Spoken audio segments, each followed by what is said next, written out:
नमस्कार दोस्तों, आप सभी का स्टडी 91 के इस ऑनलाइन प्लेटफॉर्म पर मैं अमित आप सभी का हार्दिक स्वागत करता हूं। दोस्त, आज की क्लास में हम सभी पढ़ने वाले हैं वह बात करेंगे समावेशी शिक्षा, साथ ही साथ आरटीई, साथ ही साथ एनईपी पर बात करने वाले हैं जो आप सभी के पेपर के लिहाज से बहुत इंपॉर्टेंट है। सीटेट का चाहे आप फर्स्ट पेपर की तैयारी कर रहे हो या सीटेट के सेकंड पेपर की तैयारी कर रहे हो, दोनों बच्चों के लिए बेहद इंपॉर्टेंट होने वाला है। तो सभी बच्चे एक बार सेशन को शेयर करते हुए क्लास को लाइक करेंगे और बेहतरीन तरीके से सीखेंगे और बेहतर करने की कोशिश लगातार हम सभी की जारी है और करेंगे भी दोस्त, बेहतर तरीके से करेंगे और मेहनत लगे रहेंगे तो अच्छा होगा ही दोस्त।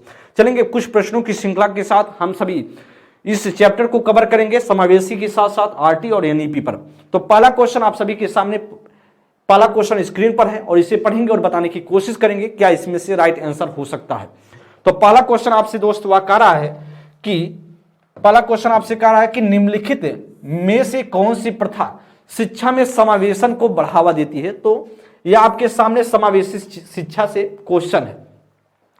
तो ऑप्शन करेक्ट, छात्रों को शारीरिक दंड, करेक्ट प्रतियोगी परीक्षाओं के लिए सीखना या विविधता का सम्मान या मानकीकृत पाठ्यक्रम। तो अगर हम किसी शिक्षा में समावेशन को हम क्या करें, समावेशन को बढ़ावा दें, समावेशन को बढ़ावा हम कैसे दे सकते हैं, वह करें छात्रों को शारीरिक दंड। भाई समावेशन को हम बढ़ावा देंगे तो पिटाई कुटाई करके देंगे क्या किसी से? अगर मान ली किसी को समावेशन का मतलब होता है बिना भेदभाव करते हुए शिक्षा के साथ क्या करें, जो एजुकेशन उसको बच्चे को, सभी बच्चों को जोड़ने का प्रयास करें, चाहे वह सामान्य बच्चा हो फिर या विशिष्ट बच्चा हो। तो मारपीट कर उसको हम तो समावेशित करेंगे नहीं, उसे तो हम सही तरीके से एक अच्छे तरीके से उसका सम्मान भी रहे और हमारा भी सम्मान रहे और बच्चे को एक लगे कि हम फ्री माइंड से, स्वतंत्र माइंड से जहां जुड़े रहे हैं, बहुत अच्छे से जुड़े हैं और अच्छे से हमें पढ़ाया जाएगा, सिखाया जाएगा, तो बच्चा बेहतर महसूस करेगा। तो शारीरिक दंड का मतलब कहीं ना कहीं आपका यह जो आरटी है इसका विरोध करता है। आरटी करता है कि शारीरिक दंड बच्चों को देना ही नहीं है। प्रतियोगी परीक्षाओं के लिए सीखना, भाई प्रतियोगी परीक्षाओं के कंपटीशन के लिए सिखाएंगे तो भी क्या होगा, दिक्कत की बात है, या भी नहीं होगा। कर विविधता का सम्मान, एकदम दोस्त आप सब बच्चों का विविधता का सम्मान करेंगे तो बच्चों को शिक्षा में समावेशन को बढ़ावा मिलेगा, क्योंकि हर बच्चे का एक क्या है, एक उसमें डाइवर्सिटी है, एक विविधता है और जब डाइवर्सिटी है तो इसका मतलब कहीं ना कहीं हर बच्चों का रिस्पेक्ट करना जरूरी है और इसीलिए दोस्त आपका सी ऑप्शन बनेगा। अगर हम बात करें मानकीकृत पाठ्यक्रम की बात करें तो आप जानते हैं लचीला पाठ्यक्रम की बात की जाती है, ना कि मानकीकृत का, तो यह दोस्त भी क्या हो जाएगा, गलत हो जाएगा। तो प्रश्न संख्या 1 के लिए जो बनेगा वह सी ऑप्शन बन जाएगा। नेक्स्ट प्रश्न सेकंड नंबर, प्रतिभाशाली विद्यार्थियों के सफल समावेशन हेतु एक अध्यापक को निम्न में से क्या करने से बचना चाहिए। निम्न में से क्या करने से बचना चाहिए, यह सब सभी के सामने प्रश्न है। कर विविध दृष्टिकोणों को व्यक्त करने के लिए मौके देना, कर विद्यार्थियों को शैक्षणिक संवर्धन गतिविधियां प्रदान करना, कर अध्यापक केंद्रित पाठ्यक्रम को लागू करना, कर विद्यार्थियों को उसके रुचि के अनुसार स्वतंत्र परियोजनाओं को करने देना। तो दोस्त बताएंगे सेकंड नंबर के लिए प्रतिभाशाली से क्वेश्चन है और इसके लिए बताएंगे दोस्त इसमें से क्या राइट आंसर बनेगा। बेहतरीन प्रश्न है और इसके लिए दोस्त बताएंगे क्या आपको लगता है कि इसमें से राइट आंसर हो जाना चाहिए। इसके लिए दोस्त बताएंगे क्या इसमें से आपको लगता है कि राइट आंसर बन जाना चाहिए। अच्छा प्रश्न है और इस तरीके से प्रश्न आपके पेपर में देखने को मिलते हैं और सभी प्रश्न क्या है, बहुत ही महत्वपूर्ण प्रश्न है जी दोस्त। एकदम बताएंगे इसके लिए क्या राइट आंसर आपको लगता है कि बनेगा। कर विविध दृष्टिकोणों को व्यक्त करने के मौके देना, एक करा कि बचना चाहिए, इसका मतलब कहीं ना कहीं इसमें से निगेटिव आपको ढूंढना है। तो इसका मतलब विविध दृष्टिकोणों को व्यक्त करने के लिए मौके देना है तो पॉजिटिव है। अब कर विद्यार्थियों को शैक्षणिक संवर्धन गतिविधियां प्रदान करना, यह भी पॉजिटिव है। लेकिन अध्यापक केंद्रित पाठ्यक्रम को लागू करना, यह क्या पॉजिटिव है, नहीं निगेटिव है। भाई अध्यापक केंद्रित थोड़ी ना करवा रहे हैं हम, अध्यापक केंद्रित शिक्षा शास्त्र नहीं लागू करेंगे, पाठ्यक्रम नहीं लागू करेंगे, हम क्या करेंगे, वह बाल केंद्रित करेंगे। हम क्या करेंगे, बाल केंद्रित करेंगे या बालक केंद्रित करेंगे। और इसीलिए दोस्त यही गलत है और यही हमारा तभी राइट आंसर होगा। जब गलत है तो हमें राइट ऑप्शन होगा सी ऑप्शन। और डी ऑप्शन में करा दोस्त, विद्यार्थियों को उसकी रुचि के अनुसार क्या करना, स्वतंत्र परियोजनाएं देना। तो रुचि के अनुसार स्वतंत्र परियोजनाओं का मतलब है कहीं ना कहीं उसको हम उसी हिसाब से प्रोजेक्ट देंगे, उसी हिसाब से उसे करने की कोशिश करेंगे। जब प्रोजेक्ट इंडिपेंडेंट रहेगा, स्वतंत्र परियोजना पाएगा तो बच्चा बेहतर सीखेगा। इसलिए दोस्त आपका जो गलत सेंटेंस था जिससे बचना है वह हमें ऑप्शन है प्रश्न संख्या सी।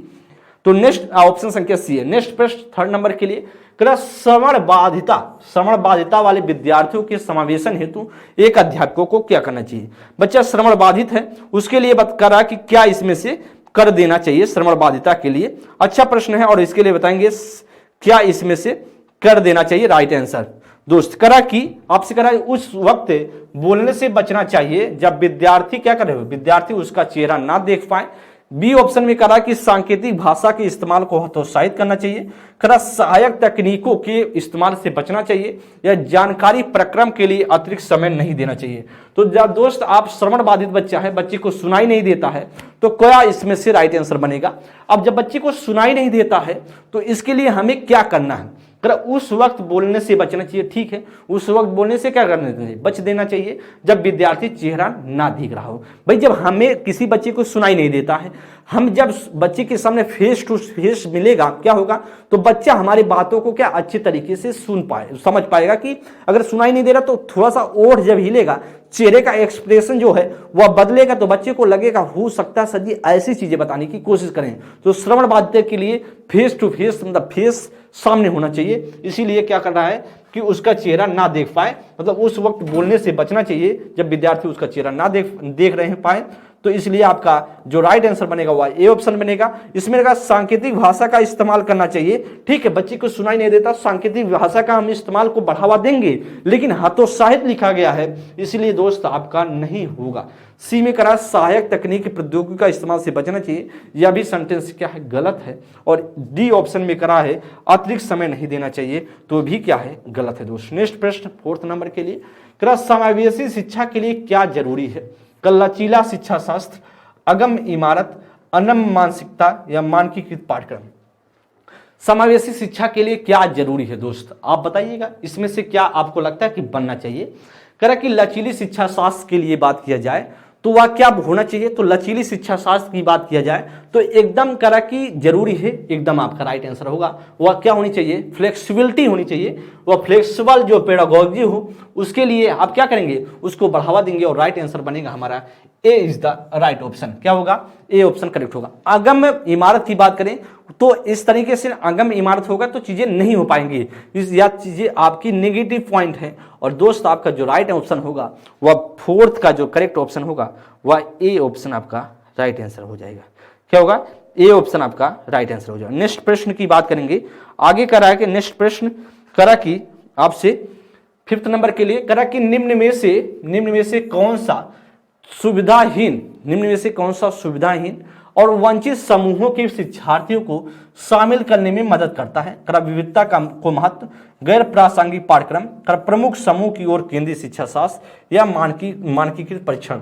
तो दोस्त आपसे सामने जो प्रश्न है, करा निम्न में से कौन सी सुविधाहीन? भाई सुविधाहीन बच्चा है वह अपवंचित समूह से बच्चा आता है, वंचित समूह से आता है, तो हम क्या करेंगे? उसकी विविधता का सम्मान करेंगे। अगर विविधता का सम्मान करेंगे तो बच्चा टिका रहेगा, आपके विद्यालय में पढ़ेगा। अदरवाइज आप उसके सामाजिक आर्थिक रूप से बच्चा पिछड़ा है, वंचित समूह से आता है, उसके बात करें उसके जो विविधता का सम्मान नहीं करेंगे तो बच्चा भाग जाएगा। गैर प्रासंगिक पाठ्यक्रम, तो आप जानते हैं प्रासंगिक पाठ्यक्रम होना चाहिए, ना कि गैर। भाई आप बच्चा पिछड़ा बच्चा है तो उसको हम ऐसा बताएंगे, प्रासंगिकता की तरफ ले जाएं, जो चीजें सही है उसको बताएंगे, गैर प्रासंगिकता बताएंगे तो गलत होगा। अच्छा, प्रमुख समूह की ओर केंद्रित करना यह अपने आप में क्या है? गलत है। और मानकीकृत परीक्षण अपने आप में ही क्या है? गलत है दोस्त। तो राइट आंसर क्या बनेगा? वह 5th नंबर के लिए, जो 5th नंबर के लिए बात किया जाए वह आपका बन जाएगा 5th नंबर के लिए दोस्त, वह बनेगा क्या? वह ए ऑप्शन आपका बन जाएगा। क्या बनेगा? ए ऑप्शन आपका बन जाएगा। नेक्स्ट प्रश्न आगे बात किया जाए, नेक्स्ट प्रश्न की बात करते हैं जी। करा कि 6 नंबर के लिए करा शिक्षा में समावेशन का तात्पर्य है कि क्या तात्पर्य है? करा छात्रों को उसकी क्षमता के आधार पर चुनिंदा रूप से प्रवेश दिया जाता है। करा छात्र स्कूल की मांग के अनुसार समायोजन करते हैं। करा व्यक्तिगत भिन्नताओं के बावजूद सभी छात्र एक ही स्कूल में पढ़ते हैं।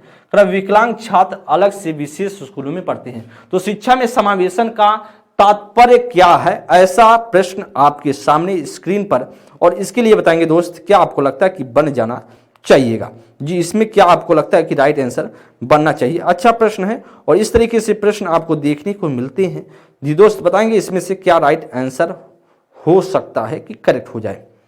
तो शिक्षा में समावेशन का तात्पर्य है, ध्यान देंगे तो आप जानते हैं दोस्त, शिक्षा में तात्पर्य यह होता है करा कि छात्रों को उसकी क्षमता के आधार पर चुनिंदा रूप से प्रवेश देंगे। भाई उसकी क्षमता के हिसाब से हम चुनिंदा रूप से प्रवेश देंगे तो कहीं ना मतभेद होगा। और समावेशन का ऐसा तात्पर्य नहीं है कि समावेशन का तात्पर्य नहीं उसकी क्षमता के अनुसार हम प्रवेश देंगे, तो यह तो गलत होगा चुनिंदा रूप से। करा कि स्कूल ध्यान देंगे, करा छात्र स्कूल की मांग के अनुसार समायोजन करते हैं। इस छात्र स्कूल के समायोजन तो स्कूल करता है छात्र के मांग के हिसाब से, उल्टा लिखा गया है, यह भी क्या दोस्त गलत है। तो छात्र क्या समायोजन करेंगे, स्कूल के हिसाब से स्कूल करना चाहिए छात्र के हिसाब से, तो गलत है। व्यक्तिगत भिन्नताओं के बावजूद भी क्या है, सभी छात्र एक ही क्लास में पढ़ते हैं और यही सही है कि वैयक्तिक भिन्नता होते हुए भी सभी बच्चे एक साथ बैठ करके पढ़ाई करते हैं, और यही आपका राइट ऑप्शन होगा क्या, 6 नंबर के लिए सी ऑप्शन। और डी में करा विकलांग छात्र अलग से विशेष स्कूल में पढ़ते हैं, अपने आप में क्या दोस्त गलत है। तो या आपका विकलांग छात्र भी उसी समावेशी क्लासरूम में बैठेंगे जिस रूम में बच्चा, चाहे दिव्यांग बच्चा बैठा हो, चाहे किसी प्रकार का बच्चा हो, दृष्टिबाधित हो, श्रवणबाधित हो, या प्रतिभाशाली बच्चा हो, या फिर आप दृष्टिबाधित, या फिर आपका बच्चा सक्रिय बालक हो, या मूढ़ बच्चा हो, या पिछड़ा बालक हो, या किसी प्रकार का बच्चा हो जो सामान्य से इतर है, मतलब विशिष्ट है, स्पेसिफिक जो चिल्ड्रन है, वह बच्चा बैठेगा, वह भी बच्चा समावेशी क्लासरूम में ही बैठेगा। इसलिए दोस्त यह भी 6 नंबर भी क्या होगा, डी ऑप्शन भी अपने आप में गलत है। 6 का जो राइट आंसर होगा वह 6 का आपका राइट आंसर होगा सी ऑप्शन हो जाएगा। 7 नंबर करा कि विविध पृष्ठभूमि के बच्चों को सीखने की सुविधा के लिए शिक्षक द्वारा किसका पालन किया जाना चाहिए। करा मानकीकृत पाठ्यक्रम का, करा पाठ्य पुस्तक केंद्रीय शिक्षा शास्त्र का, विभेदित निर्देशात्मक शैलियों का, करा योगात्मक मूल्यांकन का। प्रश्न अच्छा है, ध्यान देंगे, और इसमें से क्या राइट आंसर हो जाना चाहिए दोस्त, बेहतरीन प्रश्न। और इस तरीके से प्रश्न आपके पेपर में देखने को मिलते हैं। जो करा विविध पृष्ठभूमि की बात करें, करा विविध जो पृष्ठभूमि के जो बच्चे हैं उनको सुविधा के लिए शिक्षक का किसको पालन करना चाहिए, तो मानकीकृत पाठ्यक्रम। तो आप जानते हैं मानकीकृत पाठ्यक्रम नहीं, लचीला पाठ्यक्रम होना चाहिए दोस्त, या तो गलत होगा।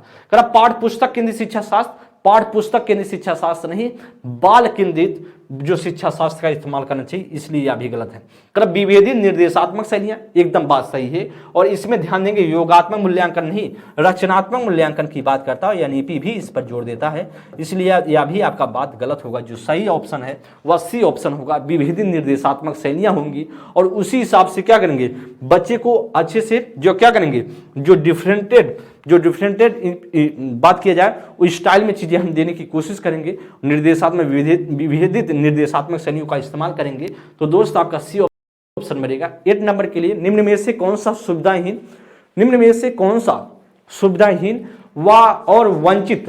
और वंचित समूह के शिक्षार्थियों को शामिल करने में बाधा उत्पन्न करेगा। इसका मतलब कहीं ना कहीं इसमें से आपको क्या ढूंढना है, कहीं ना कहीं आपको निगेटिव वाला ढूंढ लेना है, कौन सा इसमें से बाधा उत्पन्न करेगा। कल लचीला पाठ्यक्रम, या करा गैर प्रासंगिक सामग्री, करा शिक्षार्थी केंद्रित शिक्षा शास्त्र, या व्यापक मूल्यांकन।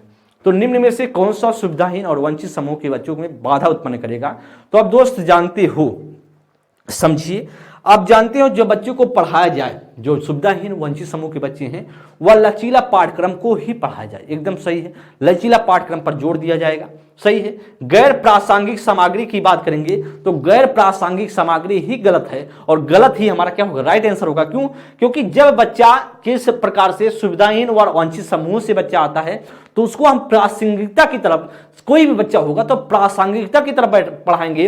अगर देखिए ध्यान दें, अगर आपको सीटेट की आप तैयारी कर रहे हो, आपको प्रासंगिक नहीं पढ़ाएंगे तो आप पास हो पाएंगे, नहीं हो पाएंगे। आपके पेपर का जो मानकता है, आपका जो पेपर चाहता है कि भैया इसी प्रकार से आपको पढ़ना है, उसी हिसाब से अगर आपको पढ़ाया जाएगा तो आप पास हो जाएंगे, अदरवाइज दिक्कतें उत्पन्न होंगी। इसलिए दोस्त आपका बी ऑप्शन गलत सही होगा। तो शिक्षार्थी केंद्रित शिक्षा शास्त्र एकदम सही है, जो बाल केंद्रित या शिक्षार्थी एक ही बात हो गई, तो यह भी पॉजिटिव है, व्यापक मूल्यांकन पर भी जोर देता है, और इसीलिए आपका जो राइट आंसर होगा दोस्त हो जाएगा आपका 8 नंबर के लिए बी ऑप्शन करेक्ट हो जाएगा। नेक्स्ट प्रश्न 9 नंबर के लिए, करा सुविधाहीन और वंचित समूहों के शिक्षार्थियों को संबोधित करने के लिए एक शिक्षक को क्या करना चाहिए। एक शिक्षक को क्या करना चाहिए, जो बच्चा सुविधाहीन है, वंचित समूह से बच्चा आता है, उसको संबोधित करने के लिए, शिक्षार्थियों को संबोधित करने के लिए एक शिक्षक को क्या करना चाहिए। सभी छात्रों में अपनेपन की भावना को बढ़ावा देना, क्या ऐसा करना चाहिए? छात्रों की कमजोरी को सबके सामने उजागर करना चाहिए। इन छात्रों को एक अलग संकाय में पढ़ाना चाहिए। सभी छात्रों के लिए मानकीकृत पाठ्यक्रम का प्रयोग करना चाहिए। तो दोस्त आपको क्या लगता है कि इसमें से राइट आंसर बनेगा 9th नंबर के लिए?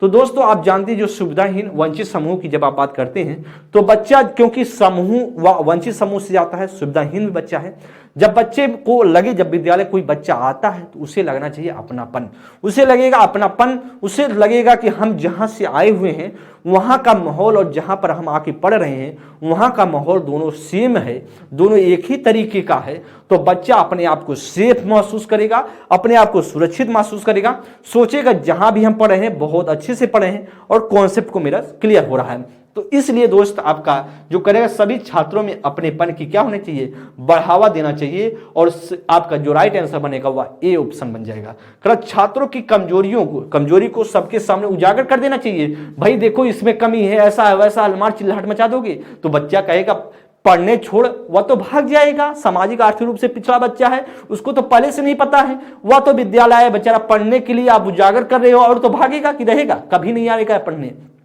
तो आप शिक्षक के तौर पर बच्चे को पढ़ाने गए हैं, भगाने के लिए नहीं गए हैं दोस्त, इसलिए आपका बी ऑप्शन गलत होगा। पर इन छात्रों को एक अलग संकाय में कि भाई जो सामाजिक आर्थिक रूप से पिछड़ा बच्चा है उसको अलग किसी विभाग में बैठाएंगे, नहीं, उसे भी उसी बच्चों के साथ जो समावेशी शिक्षा के माध्यम से समावेशी क्लासरूम में ही क्या करेंगे, बैठाने का प्रयास करेंगे। यह भी क्या होगा, गलत होगा। डी में कहा सभी छात्रों के लिए मानकीकृत पाठ्यक्रम, तो सभी के लिए मानकीकृत पाठ्यक्रम का यूज नहीं होता, लचीलापन पाठ्यक्रम का यूज करना चाहिए और इसीलिए दोस्त यह भी क्या होगा, अपने आप में गलत है। 9th नंबर के लिए आपका जो करेक्ट ऑप्शन बनेगा 9th का ए ऑप्शन राइट हो जाएगा। नेक्स्ट प्रश्न 10 नंबर के लिए करा एक समावेशी व्यवस्था में कौन किसकी जरूरतों के अनुसार यथोचित संयोजन करता है? कौन किसकी जरूरत के हिसाब से यथोचित संयोजन करता है? अभिभावक स्कूल की जरूरतों के अनुसार, कर स्कूल छात्र की जरूरतों के अनुसार, कर छात्र स्कूल की जरूरतों के अनुसार, या कर छात्र शिक्षक की जरूरतों के अनुसार। कौन किसके अनुसार व्यवस्थित होता है दोस्त? देखेंगे प्रश्न अच्छा है। समावेशी व्यवस्था में किसकी जरूरत के अनुसार कौन यथोचित संयोजन करता है? कर अभिभावक क्या पढ़ने गया है, अभिभावक क्यों कंप्रोमाइज करेगा, गलत होगा। अभिभावक जो छात्र के जरूरतों के अनुसार, स्कूल की जरूरतों के अनुसार, गलत। करा स्कूल क्या होगा, स्कूल छात्र की जरूरतों के अनुसार, एकदम सही है। जो राइट आंसर बनेगा, जो स्कूल है वह छात्र के अनुसार अपने हिसाब से ढले, अपने हिसाब से चीजें बनाए। भाई बच्चा तो सेम है, बच्चे में कोई परिवर्तन नहीं करना, बच्चा अपने आप से सीखने आया, बच्चे में कुछ नहीं कर सकते हैं। बच्चे के हिसाब से आपको अपने हिसाब से सबसे सारी चीजें, आपकी जो व्यवस्थाएं हैं उसको ढालना है। इसलिए जो स्कूल है वह छात्र की जरूरतों के हिसाब से बदलेगा और इसके लिए आपका जो 10 नंबर का बी ऑप्शन होगा, छात्र जरूरतों की, स्कूल की जरूरत के हिसाब से नहीं बदलेगा, ना की बात करें छात्र शिक्षक की जरूरतों के हिसाब से, तो यह भी गलत होगा। तो दोस्त जो होगा 10 का वह बी ऑप्शन राइट हो जाएगा। तो दोस्त आप सभी के सामने समावेशी शिक्षा से जो इंक्लूसिव एजुकेशन है उसके 10 प्रश्न आपके सामने था और आपने सीखा होगा कि किस प्रकार के क्वेश्चन यहाँ से पूछे जाते हैं।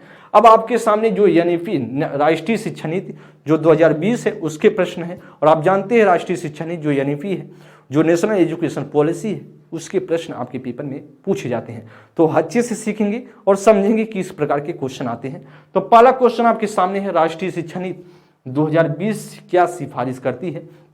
बहुभाषावाद, कर एक भाषावाद, कर पाठ्यक्रम का मानकीकरण, या कर मूल्यांकन का मानकीकरण।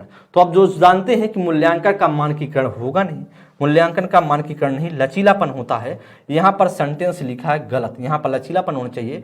पाठ्यक्रम का मानकीकरण नहीं, यहाँ पर लचीलापन होना चाहिए, इसलिए ना होगा सी ना होगा डी। अब एक भाषावाद पर भी या सिफारिश नहीं करता है, एनईपी किस पर सिफारिश करता है कि जो बहुभाषावाद पर वह सिफारिश करता है और इसीलिए जो फर्स्ट का राइट आंसर होगा वह ए ऑप्शन करेक्ट हो जाएगा। नेक्स्ट प्रश्न 12 नंबर के लिए देखेंगे, तो राष्ट्रीय शिक्षा नीति 2020 में प्रस्तावित बदलाव है। जो राष्ट्रीय शिक्षा नीति 2020 है वह क्या प्रस्तावित बदलाव कर लाना चाहती है? करा कि ऑप्शन में मानकीकरण से लचीलापन, कर रचनात्मक मूल्यांकन से योगात्मक मूल्यांकन, कर संरचनाओं की समझ से परीक्षा के लिए सीखना, या बहुविषयकता से कठोरता। तो दोस्त राष्ट्रीय शिक्षा नीति 2020 किसकी बदलाव करता है? तो आप दोस्त जानते हैं मानकीकरण से लचीलापन होता है क्या? मानकीकरण से लचीलापन, तो मानकीकरण से लचीलापन आपका वह एकदम राइट है। जो राष्ट्रीय शिक्षा नीति जो बदलाव करती है, ठीक है, यहाँ पर आपका राइट आंसर हो जाएगा मानकीकरण से लचीलापन। जो रचनात्मक मूल्यांकन से योगात्मक मूल्यांकन की बात नहीं करती है, वह भाई उल्टा लिखा गया, योगात्मक से रचनात्मक की तरफ होना चाहिए। जो योगात्मक कहता भाई, जो आपका जो योगात्मक जो समेटिव है, जो आपका समेटिव है वह किधर होना चाहिए, समेटिव उल्टा। यहाँ पे देखिए तो यहाँ पर समेटिव क्या होना चाहिए, वह आपका फॉर्मेटिव की तरफ चलना चाहिए। तो या तो गलत लिखा गया, रचनात्मक मूल्यांकन से योगात्मक लिखा है, गलत है। क्रम संरचनाओं की समझ से परीक्षाओं की समझ के लिए सीखना, गलत है भाई। हम कॉन्सेप्ट को सीखेंगे, इसलिए परीक्षाओं से कोई मतलब नहीं है। बहुविषयकता से कठोरता, गलत लिखा है। जो कठोरता है उससे हम क्या करेंगे, उल्टा लिखा गया है, बहुविषयकता की तरफ चलना है, और इसीलिए भी अभी गलत होगा दोस्त। जो प्रश्न संख्या 12 नंबर के लिए जो हमारा राइट आंसर होगा वह किधर होगा, फ्लेक्सिबिलिटी टू किधर होगा, फ्लेक्सिबिलिटी फ्रॉम स्टैंडर्डाइजेशन। आपका जो बोले फ्लेक्सिबिलिटी से क्या होनी चाहिए, वह मानकीकृत से क्या, लचीलापन। आपका राइट आंसर होगा वह ए ऑप्शन राइट हो जाएगा।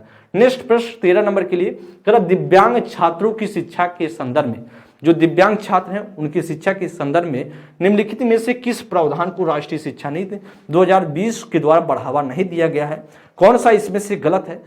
उपयुक्त इमारती ढांचा, या सेकंड नंबर में प्रत्येक विद्यार्थियों के लिए एक शिक्षा और निजी शिक्षा, सी में करा अनिवार्य विशेष शिक्षा, डी में करा उपयुक्त तकनीकी सुविधाएं। 13 नंबर के लिए आपको क्या लगता है कि इसमें से बन जाना चाहिए आंसर। तो दोस्त इसके लिए बताएंगे कि आपको लगता है कि राइट आंसर हो जाना चाहिए। बेहतरीन प्रश्न है और इस तरीके से प्रश्न आपके पेपर में देखने को मिल जाते हैं। जी एकदम बताएंगे इसमें से क्या राइट आंसर बनेगा। तो आप जानते हैं दोस्त, करता है कि कौन सा बढ़ावा नहीं दिया गया है राष्ट्रीय शिक्षा नीति में, किसके लिए, वह बात किया जाए जो दिव्यांग छात्र है उसके लिए बात कर रहा है, उनकी शिक्षा के लिए किसकी बढ़ावा नहीं दी गई है। उपयुक्त इमारती ढांचों के लिए बढ़ावा दी गई है। कहा गया उपयुक्त इमारती ढांचे होने चाहिए। प्रत्येक विद्यार्थी के लिए एक शिक्षा और निजी शिक्षा, या भी जोर देता है, या भी होना चाहिए, लेकिन अनिवार्य विशेष शिक्षा पर जोर नहीं देता कि बच्चा कि आपको यह सब्जेक्ट पढ़ना ही पढ़ना है। आपको ऐसा नहीं कहा गया है कि कोई एक विशेष जो सब्जेक्ट की बात ऐसी नहीं कही गई है कि एक विशेष सब्जेक्ट आपको पढ़ना ही पढ़ना पड़ेगा, अदरवाइज दिक्कतें उत्पन्न हो जाएगी, ऐसा कुछ नहीं कहा गया है। और यही आपके लिए राइट होगा, क्योंकि गलत ही क्या होगा, हमारा करेक्ट ऑप्शन होगा। जी एकदम आपका 13 नंबर के लिए जो राइट आंसर होगा वह सी ऑप्शन होगा, उपयुक्त तकनीकी सुविधाओं की बात करता है। 14 नंबर के लिए प्रश्न संख्या 14 है, कह कि राष्ट्रीय शिक्षा नीति 2020 बहुभाषिकता की बात कर रहा है कि को बच्चों को सीखने में एक रुकावट की तरह देखती है, को कक्षा में पूंजी के रूप में देखती है, शिक्षण अध्ययन की प्रक्रिया को एक अनावश्यक जटिलता के रूप में देखती है, समावेशी शिक्षा में अवरोध के रूप में देखती है। तो आपको क्या लगता है कि इसमें आपका करेक्ट ऑप्शन बनेगा। प्रश्न संख्या 14 के लिए राष्ट्रीय शिक्षा नीति 2020 बहुभाषिकता को किस रूप में देखती है, को बच्चों को सीखने की एक रुकावट के रूप में, तो भाई रुकावट के रूप में नहीं, एक किसके अवसर के रूप में देखती है, या प्रश्न आपका ऑप्शन एक गलत हो जाएगा। क्लास में पूंजी के रूप में देखती है, एकदम सही है, एक सुविधा के रूप में, एक पूंजी के रूप में देखती है। शिक्षण अध्ययन प्रक्रिया का एक अनावश्यक जटिलता के रूप में, ऐसा भी अनावश्यक जटिलता नहीं कहता कि बहुभाषिकता से क्या होता है, अलग अलग परिवेश से अलग अलग भाषाओं को बच्चे एक दूसरे के माध्यम से सीखेंगे, समझेंगे तो आगे बढ़ेंगे, और उन्हें जरूरत भी पड़ती है इन चीजों को सीखने के लिए। समावेशी शिक्षा में अवरोध के रूप में, भाई समावेशी शिक्षा में अवरोध के रूप में नहीं, एक सहायता के रूप में, एक हेल्प के रूप में देखती है। और दोस्त यह भी क्या होगा, अपने आप में गलत होगा। प्रश्न संख्या 14 नंबर के लिए बी ऑप्शन राइट होगा। जी 15 नंबर के लिए राष्ट्रीय शिक्षा नीति 2020 सामाजिक आर्थिक रूप से वंचित समुदायों से आने वाले विद्यार्थियों की अवधारणा के लिए क्या प्रस्तावित करती है। रट कर सीखना, पाठचर्या व मूल्यांकन का मानकीकरण, का प्रदर्शन उन्मुख परीक्षण, या संदर्भित और अर्थपूर्ण पाठचर्या। तो दोस्त आप जानते हैं, ध्यान देंगे, आप जानते हैं जो राष्ट्रीय शिक्षा नीति 2020 है, जो सामाजिक आर्थिक रूप से बच्चे पिछड़े हैं, उन समुदाय के जो बच्चे हैं उनको कहता है कि भाई रट के सिखाने पर जोर नहीं देता। कहता है कि ऐसा नहीं है कि भाई अब सामाजिक और आर्थिक रूप से बच्चा पिछड़ा है तो उसी बच्चे को हम रट कर सिखाएंगे, ऐसी बात एनईपी जो राष्ट्रीय शिक्षा नीति 2020 है ऐसी बात नहीं करती है। और इसीलिए दोस्त यह ऑप्शन आपका गलत होगा। कह रहा पाठचर्या व मूल्यांकन का मानकीकरण, तो आप जानते हैं पाठचर्या व मूल्यांकन का मानकीकरण पर जोर नहीं देता है, वह किस पर जोर देता है, मानकीकरण नहीं, यहाँ पर होता लचीलापन पर जोर देता है। इसलिए दोस्त या भी आपका ऑप्शन क्या होगा, गलत हो जाएगा, या भी क्या होगा, गलत हो जाएगा। कह रहा प्रदर्शन उन्मुख परीक्षण, तो आप जानते हैं प्रदर्शन उन्मुख परीक्षण की बात नहीं करता है, या भी दोस्त सी ऑप्शन भी क्या होगा, गलत होगा। D is the right option होगा, क्या होगा ना, संदर्भित व अर्थपूर्ण पाठचर्या की बात करता है, और राइट आंसर क्या होगा हमारा, डी ऑप्शन पूरी तरीके से करेक्ट आंसर बन जाएगा। 15 का कौन सा बनेगा, वह डी ऑप्शन आपका बनेगा। जी नेक्स्ट प्रश्न पर आगे हम बात करेंगे 16 नंबर के लिए। कह रहा कि राष्ट्रीय शिक्षा नीति 2020 पूरे देश के लिए प्राथमिक स्तर पर किस भाषा को निर्देश के रूप के माध्यम से प्रस्तावित करती है। कह रहा हिंदी, अंग्रेजी, संस्कृत, पाठ मातृभाषा या घर की भाषा। क्या आपको लगता है कि इसमें से बन जाना चाहिए दोस्त। कह रहा कि राष्ट्रीय शिक्षा नीति जो 2020 है पूरे देश के लिए प्राथमिक स्तर पर किस भाषा को निर्देश के माध्यम से प्रस्तावित करती है। तो आप जानते हैं वह कहता है भैया जो बच्चों को प्राथमिक स्तर पर जो कहती है भाषा होनी चाहिए वह किस भाषा पर, वह कहती है भाई साहब मातृभाषा या घर की भाषा या स्थानीय भाषा या क्षेत्रीय भाषा पर बच्चों को जोड़ देंगे तो बच्चा बेहतर सीखेगा। और इसीलिए जो प्राथमिक स्तर पर जो आपका प्राथमिक भाषा जो प्रथम भाषा के रूप में माना गया है उस बच्चे को पढ़ाने के लिए कोई भी बच्चा हो प्रथम भाषा के रूप में उसकी भाषा मातृभाषा या क्षेत्रीय भाषा या स्थानीय भाषा या घर की भाषा पर जोर देता है। और इसीलिए राष्ट्रीय शिक्षा नीति जो 2020 है वह भी इस पर जोर देता है और इसी हिसाब से बच्चे को पढ़ाएंगे तो बच्चा बहुत अच्छे से सीखेगा दोस्त। इसलिए हमारा जो राइट आंसर होगा 16 का डी ऑप्शन राइट होगा। नेक्स्ट प्रश्न 17 नंबर के लिए, राष्ट्रीय शिक्षा नीति 2020 के अनुसार मूल्यांकन का उद्देश्य क्या है। रटने की क्षमता का परीक्षण, पुनरुत्पादन व याद करने की क्षमता का नापना, बच्चों को सीखने की प्रक्रिया में मदद करना, पूरे देश के बच्चों की तुलना करके मापदंड बताना। क्या आपको लगता है कि इसमें से राइट आंसर बन जाना चाहिए दोस्त। क्या करेक्ट ऑप्शन होगा, what is the purpose of the evaluation according to the national education policy 2020। जो नेशनल एजुकेशन पॉलिसी है 2020 उसका क्या पर्पज है इवैल्यूएशन का, इससे आपसे प्रश्न है तो बताएंगे दोस्त। जानते हैं रटने की क्षमता का परीक्षण, क्या मूल्यांकन कहता है कि कितना आप रट पा रहे हो इसका परीक्षण करने के लिए होता है, नहीं, ऐसा राष्ट्रीय शिक्षा नीति नहीं कहता है और इसलिए दोस्त यह ऑप्शन आपका गलत हो जाएगा। अब बी की बात कर लेते हैं, पुनरुत्पादन और याद करने की क्षमता को नापना, यह भी अपने आप में क्या है, गलत है दोस्त। सी में कहा बच्चों को सीखने की प्रक्रिया में मदद करना, एकदम कहता है राष्ट्रीय शिक्षा नीति कहता है कि भाई जो बच्चों का मूल्यांकन होता है उसके सीखने की जो प्रगति है जो उससे सीखने की प्रक्रिया है प्रोसेस है उसमें हमें क्या करना, मदद करना है और इसीलिए दोस्त आपका सी ऑप्शन बनेगा। डी ऑप्शन कह रहा पूरे देश में बच्चों की तुलना करने के मापदंड बताना, अपने आप में तुलना तो करना ये अपने आप में गलत है और इसलिए दोस्त यह भी ऑप्शन नहीं बनेगा। जो बनेगा 17 का डी सी ऑप्शन बन जाएगा। नेक्स्ट प्रश्न 18 नंबर के लिए, राष्ट्रीय शिक्षा नीति 2020 का केंद्र बिंदु क्या है। केंद्र बिंदु क्या है राष्ट्रीय शिक्षा नीति 2020 के हिसाब से, जी एकदम बताएंगे क्या इसमें से बनेगा।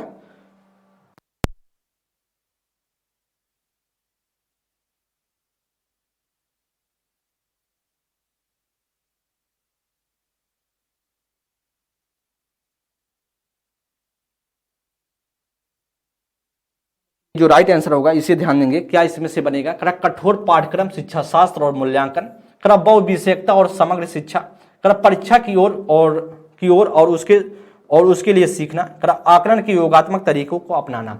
क्या इसमें से दोस्त बनना चाहिए। आंसर बहुत अच्छी जी, प्रश्न अच्छा है और इसके लिए बताएंगे क्या केंद्र बिंदु क्या है। तो आप जानते हैं जो केंद्र बिंदु राष्ट्रीय शिक्षा नीति का रखा गया है वह कठोर पाठ्यक्रम की बात नहीं करता, वह लचीला पाठ्यक्रम की बात करता है। शिक्षा शास्त्र कैसा हो, लचीला हो, मूल्यांकन कैसा हो, लचीला हो, इस पर जोर देता है ना कि आपकी कठोर पर जोर देता है। इसलिए दोस्त यह भी क्या होगा, गलत होगा। बहुविषयकता और समग्र शिक्षा एकदम आपका इस पर जोर देता है और राइट आंसर हमारा क्या बनेगा, बी ऑप्शन। सी में अगर परीक्षा की ओर उसके लिए सीखना, भाई परीक्षाओं के लिए कहता नहीं कि परीक्षाओं के लिए हमें सिखाना है, बच्चे को हम नॉलेज देंगे, बच्चे को संकल्पनात्मक ज्ञान देने की कोशिश करेंगे, बच्चे को संकल्पनात्मक समझ की ओर ले जाएंगे, बच्चे को कॉन्सेप्चुअल नॉलेज देने की कोशिश करेंगे, बच्चे में कॉन्सेप्चुअल अंडरस्टैंडिंग बढ़ाने की कोशिश करेंगे, तो बच्चा बेहतर समझ पाएगा और बेहतरीन तरीके से सीख पाएगा दोस्त। इसलिए आपका यह भी गलत होगा। आकलन के योगात्मक तरीके, तो मैंने आपको बताया था, जो एनईपी कहता है कि वह कहता है जो मूल्यांकन हो, जो आकलन हो, असेसमेंट हो, वह कैसा हो, वह होना चाहिए रचनात्मक, और इसीलिए दोस्त यह भी क्या होगा, गलत हो जाएगा। तो 18 का जो करेक्ट ऑप्शन वह बी ऑप्शन राइट होगा। 19 नंबर के लिए दोस्त, कह रहा कि भाषा के संदर्भ में राष्ट्रीय शिक्षा नीति 2020 किस पर बल देता है? करे बहुभाषिकता पर, एक भाषावाद पर, करे पूरे देश में निर्देश के माध्यम अंग्रेजी हो, या पूरे देश में निर्देश का माध्यम हिंदी हो। तो राष्ट्रीय शिक्षा नीति 2020 किसकी ओर जो है जोर देती है? ऐसा प्रश्न करे कि बहुभाषिकता की तरफ। आप जानते हैं राष्ट्रीय शिक्षा नीति 2020 व बहुभाषिकता की तरफ एकदम जोर देती है। ऑप्शन संख्या ए राइट होगा। एक भाषावाद तो आपके अपने आप में गलत है। पूरे देश में निर्देश का माध्यम अंग्रेजी हो, ऐसा भी आपका गलत है। तो ऐसा भी नहीं हो सकता पूरे देश में जो निर्देश का माध्यम अंग्रेजी हो। कर पूरे देश में निर्देश का माध्यम हिंदी हो, ऐसा भी नहीं हो सकता, क्योंकि जो उत्तर भारत के जो देश हैं, राज्य हैं, उत्तर भारत के जो राज्य हैं उसमें क्या है, हिंदी तो बोल ले जाएंगे, लेकिन दक्षिण भारत के जो राज्य हैं वहाँ पर हिंदी का प्रचलन नहीं है। वहाँ पर अपने लैंग्वेज है, अपने लोकल लैंग्वेज है, उसके इतर आपकी इंग्लिश लैंग्वेज है, उसको बोलते हैं। तो इस तरीके से नहीं लागू हो सकता है। और आपका जो 19 का राइट आंसर होगा वह ए ऑप्शन आपका राइट हो जाएगा दोस्त जी। 20 नंबर प्रश्न का राष्ट्रीय शिक्षा नीति 2020 किस पर बल देता है? राष्ट्रीय शिक्षा नीति 2020 किस पर बल देता है? लचीला बहुस्तरीय गति आधारित अधिगम, बच्चों के केवल संज्ञानात्मक विकास से संबंधित पहलू, राष्ट्रीय पाठचर्या के मानकीकरण पर, या फिर कह रहा कि बच्चों के स्मरण कौशलों के मापन पर। तो दोस्त इसमें से आपको क्या लगता है कि 20 नंबर प्रश्न के लिए किस पर बल देता है?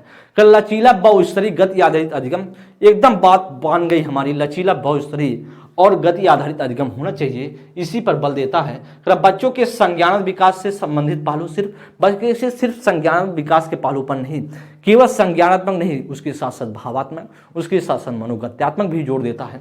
यह भी क्या हो जाएगा, गलत होगा दोस्त। राष्ट्रीय पाठचर्या के मानकीकरण, तो आप जानते हैं मानकीकरण अपने आप में क्या है, गलत है, लचीलापन होगा, यह भी गलत हो जाएगा। बच्चों के स्मरण कौशलों का मापन करना, भाई उसके स्मरण कौशल को नापना नहीं, उसमें कॉन्सेप्ट कितना उसने सीखा उसका हम आकलन करेंगे, उसका मूल्यांकन करेंगे, उसका मापन करेंगे। इसलिए दोस्त आपका डी ऑप्शन भी गलत होगा, जो 20 नंबर के लिए ए ऑप्शन राइट होगा। तो इस तरीके से बात किया जाए तो दोस्त आप सभी के सामने एनईपी से भी 10 प्रश्न हो चुके हैं। तो टोटल हम सभी ने 2 चैप्टर को कवर किया। एक तो हमने सभी ने जो कवर किया समावेशी शिक्षा 10 प्रश्न, उसके साथ साथ 10 प्रश्न आपकी एनईपी राष्ट्रीय शिक्षा नीति 2020। अब हम सभी करेक्ट जो करने वाले हैं वह आरटीई राइट टू एजुकेशन 2009, मतलब 2009 की जो शिक्षा का अधिकार 2009 आया था उस पर हम सभी बातें करेंगे। तो प्रश्न पहला आपके स्क्रीन पर है, निःशुल्क एवं अनिवार्य बाल शिक्षा अधिकार अधिनियम 2009 दिव्यांग बच्चों की निःशुल्क शिक्षा के अधिकारों को सुनिश्चित करता है। 6 से 18 वर्ष तक के, या 3 से 18 वर्ष तक के, या 6 से 14 वर्ष तक के, या 6 से 22 वर्ष के बच्चों के लिए। तो दोस्त जब आपकी बात करें, यहाँ पर देखेंगे, जब आपसे दोस्त ऐसा प्रश्न पूछे, कौन सा प्रश्न पूछे, वह पूछा जाए कि दिव्यांग बच्चा, देखिए यहाँ पर दिव्यांग बच्चों को निःशुल्क शिक्षा की जब बात करें तो आप इसमें करके आएंगे 6 से 14 करके आएंगे। अगर सामान्य बच्चा है तो 6 से 14 होना चाहिए। और यह वेरी इंपॉर्टेंट प्रश्न है, और इसीलिए दोस्त आपका जो राइट आंसर बनेगा वह क्या बनेगा, 6 से 18 वर्ष बनेगा, क्योंकि दिव्यांग बच्चों की बात हो रही है। दिव्यांग बच्चों के लिए जो शिक्षा, निःशुल्क शिक्षा की बात की गई है, निःशुल्क और अनिवार्य शिक्षा की बात की गई, वो 6 से 18 वर्ष के बच्चों के लिए की गई है। इसीलिए आपका ए ऑप्शन करेक्ट होगा। आपको यह भी पता होगा जो 86वें संविधान संशोधन 2002 के तहत यह आपका आरटी आया 2009 में, और 1 अप्रैल 2010 को यह लागू हुआ था। ये तो अभी क्वेश्चन आगे मिलने वाले हैं दोस्तों। नेक्स्ट प्रश्न पर बात करेंगे 22 नंबर के लिए, निम्नलिखित संरचनाओं में से शिक्षा का अधिकार अधिनियम 2009 किसकी वकालत करता है? समावेशी शिक्षा का, प्रत्येकीकरण का, मुख्यधारा शिक्षण का, या एकीकृत शिक्षण का। जो राष्ट्रीय शिक्षा जो बात के आरटीई है, जो आपका जो शिक्षा का अधिकार अधिनियम 2009 है, वह वकालत करता है, कहता है भाई आपको शिक्षा किस आधार पर देना है, समावेशी शिक्षा के आधार पर देना है। बच्चों को समावेशी शिक्षा के आधार पर समावेशी क्लासरूम में देना है, और इसीलिए जो राइट आंसर बनेगा हमारा ए ऑप्शन करेक्ट हो जाएगा। नेक्स्ट प्रश्न 23 नंबर के लिए, निःशुल्क एवं अनिवार्य शिक्षा शिक्षा का बालकों का अधिकार 2009 के अंतर्गत किसी भी अध्यापक को निम्न में से किस कार्य के लिए नहीं लगाया जा सकता है। मतलब उसके जो टीचर के कार्य हैं उसकी बात की गई, किसमें टीचर का कार्य जो नहीं होगा। तो करा 10 वर्ष के पश्चात होने वाली जनगणना, करा कि आपदा राहत कार्य या चुनाव संबंधी कार्य या पल्स पोलियो कार्यक्रम। किसमें जो राष्ट्रीय शिक्षा नीति जो आपका शिक्षा का अधिकार 2009 जब आया उसमें बोला गया कि अब टीचर को उसमें योगदान नहीं करना होगा। जिसके लिए बताएंगे दोस्त इसमें से आपको क्या बन जाना चाहिए आंसर। बेहतरीन प्रश्न है और इसी तरीके से आपके पेपर में कहीं ना कहीं देखने को मिलता है। 23 नंबर के लिए दोस्त बताएंगे क्या आपका राइट आंसर बनेगा। ये एकदम बताएंगे कौन सा इसमें से राइट आंसर बनने चाहिए दोस्त। तो आप जानते हैं इसमें से जो बनेगा वह क्या बनेगा दोस्त, एकदम बताएंगे कि इसमें से क्या इसमें से बनेगा। तो दोस्त आपका जो इसमें से बनेगा पल्स पोलियो कार्यक्रम, क्योंकि 10 वर्ष के पश्चात जो जनगणना में इनकी ड्यूटी लगेगी, लेकिन पल्स पोलियो 2009 के बाद इनको पल्स पोलियो के कार्यक्रम से हटा दिया कि पल्स पोलियो कार्यक्रम में अब नहीं लगेंगे। डी ऑप्शन आपका राइट हो जाएगा। 24 नंबर के लिए शिक्षा का अधिकार अधिनियम 2009 में एक अध्यापक के लिए न्यूनतम कार्य घंटे प्रति सप्ताह निर्धारित किए गए हैं। 40 घंटे या 45 घंटे या 50 घंटे या 55 घंटे। कितने घंटे कार्य किया बताया गया कि इतने घंटे जो शिक्षक होंगे वह एक सप्ताह में कितने घंटे कार्य करेंगे। ऐसा प्रश्न आपके सामने और बताएंगे कितना इसमें से राइट बन जाना चाहिए। जी एकदम बताएंगे इसमें से क्या राइट आंसर बन जाना चाहिए। अच्छा प्रश्न है और इसी तरीके से प्रश्न आपको देखने को मिलते हैं। जी एकदम बताएंगे कितना इसमें से बनेगा। तो दोस्त इसमें से बात किया जाए, बोला गया कि एक सप्ताह में कितना घंटे करेंगे, एक सप्ताह में वह करेंगे 45 घंटे। आपका बी ऑप्शन राइट हो जाएगा। नेक्स्ट 25 नंबर कर शिक्षा का अधिकार अधिनियम 2009 में एक अध्यापक को निम्न में से किस दायित्व को पूरा करना होगा। किस दायित्व को पूरा करना होगा। करा कि विद्यालय में नियमित रूप से समय पर उपस्थित होना होगा। करा पाठ्यक्रम का संचालन पूरा करना होगा। करा संपूर्ण पाठ्यक्रम को निर्धारित समय पर पूरा करना होगा। इनमें से सभी।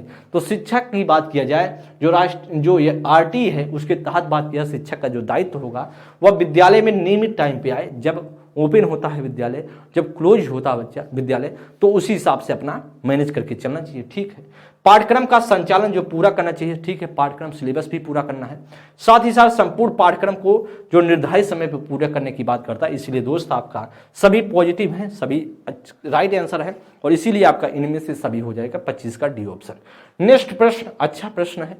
करा कि शिक्षा का अधिकार अधिनियम 2009 में निर्दिष्ट किया गया कि क्लास 1 से 5 तक यदि प्रवेश दिए गए विद्यार्थी की संख्या 200 से अधिक है तो विद्यार्थी अध्यापक का आवश्यक अनुपात क्या होगा। 30, 40, 45, 50 क्या होगा दोस्त। अगर 200 से ऊपर हैं बच्चे तो क्या अनुपात हो जाएगा, क्या रेशियो से चलेंगे।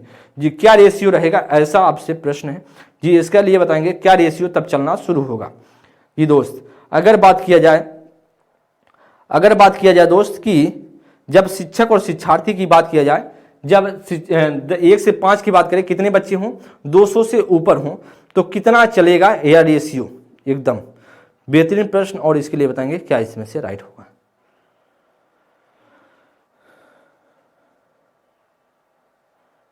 जी दोस्त इसमें से क्या राइट आंसर होगा,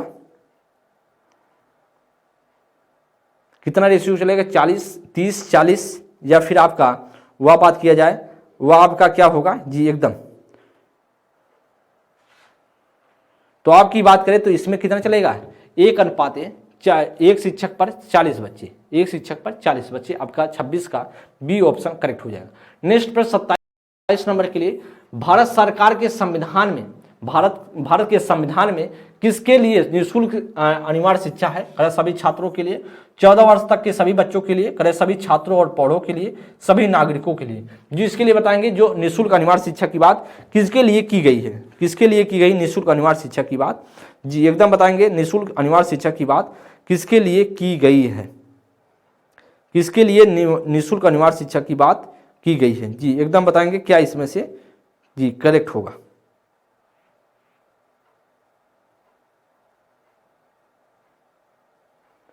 तो भारत के संविधान की बात करें, भारत के संविधान की बात करें किसके निःशुल्क अनिवार्य शिक्षा की बात की गई है। जी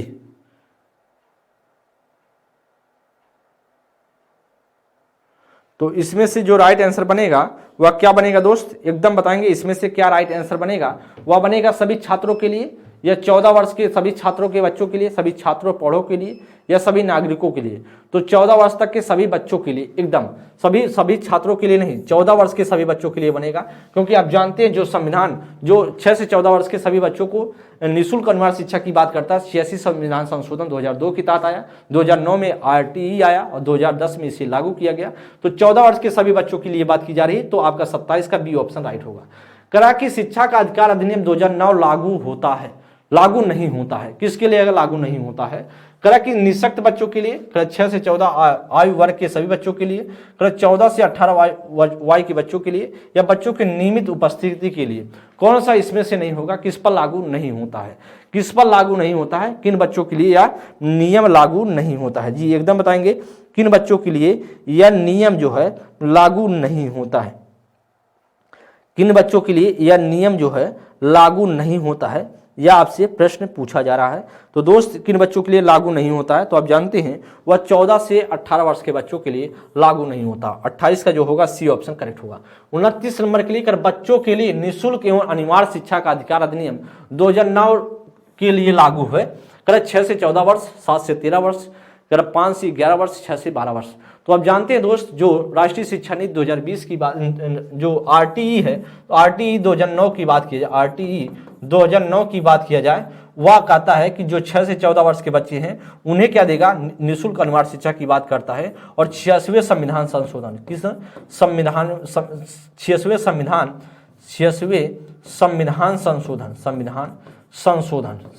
संशोधन की तरफ बात किया जाए, संशोधन जो 2002 में हुआ वह बात की जाए, उसके तहत आया था RTE 2009। और जो लागू हुआ था यह बहुत महत्वपूर्ण है, लागू की बात करेंगे तो 1 अप्रैल 2010 को लागू हुआ था, 1 अप्रैल 2010 को। और इसीलिए दोस्त बनेगा आपका ए ऑप्शन करेक्ट हो जाएगा। जी नेक्स्ट प्रश्न, आज का अंतिम प्रश्न है, करा कि भारतीय संविधान के किस अनुच्छेद में 6 से 14 आयु वर्ग के बच्चों के लिए निःशुल्क व अनिवार्य शिक्षा का अधिकार है। अनुच्छेद 26, अनुच्छेद 15, अनुच्छेद 45, अनुच्छेद 21 से। तो आप जानते हैं वह अनुच्छेद जो या मौलिक अधिकार बच्चे का होगा, क्या होगा बच्चे का, मौलिक अधिकार है, मौलिक अधिकार है। कितने साल के बच्चों का मौलिक अधिकार है, कितने साल के बच्चों का, 6 से 14 वर्ष के बच्चों का। और इन बच्चों का मौलिक अधिकार है, और किसके आर्टिकल में रखा गया, 21A में रखा गया। और 86वें संविधान संशोधन 2002 के तहत आया था। और इसीलिए दोस्त आपका जो राइट आंसर बनेगा वह 30 का डी ऑप्शन बन जाएगा। इस तरीके से बात करें दोस्त, आप सभी ने देखा कि आप सभी के सामने समावेशी के 10 प्रश्न, साथ ही साथ आप सभी के जो 10 प्रश्न RT के 10 प्रश्न NEP के रखे गए थे, और अच्छे से आपको कॉन्सेप्ट क्लियर कर दिया गया है। 1-2 बार आप रिवीजन कर लेंगे तो फिर आपको गलती नहीं करेंगे और चीज़ों को सीखते चलेंगे दोस्त। नेक्स्ट क्लास में मिलेंगे और नेक्स्ट टॉपिक के साथ आप सभी के सामने हाजिर होंगे। तब तक के लिए दोस्त आप लोग सभी स्वस्थ रहे, मस्त रहे, चीज़ों को पढ़ते रहें, बेहतरीन तरीके से सीखें और बेहतर करने की कोशिश हमेशा से जारी रखें। अगली क्लास में मिलेंगे। बहुत बहुत धन्यवाद। थैंक यू मित्र, नमस्कार।